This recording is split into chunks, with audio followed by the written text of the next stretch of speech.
তাআলার সবচেয়ে সম্মানের যে জায়গাটুকু সেটা হচ্ছে রমাদান মাস। অন্য একটি রিওয়ায়াতের মধ্যে হাসান বসরি রাহমাতুল্লাহ আলাইহি বলেন, আল্লাহ সুবহানাহু ওয়া তাআলা আল্লাহর বান্দাদের ক্ষমা করার জন্য আসবাবুল মাগফিরাতের যতগুলো দিক আছে, যতগুলো উপায় উপকরণ আছে, সবগুলোকে আল্লাহ রাব্বুল আলামিন রমাদান মাসে ওপেন করে দেন।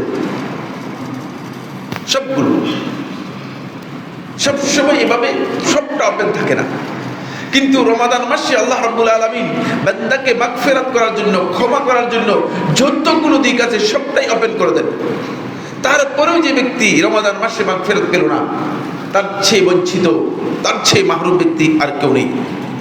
তাই সলফে সালিহিনগণ রমাদান মাসটাকে আল্লাহ তাআলার নিয়ামত মনে করে, গনিমত মনে করে সলফে সালিহিনগণ এটাকে কাজে লাগাতেন এবং এর জন্য চেষ্টা করতেন।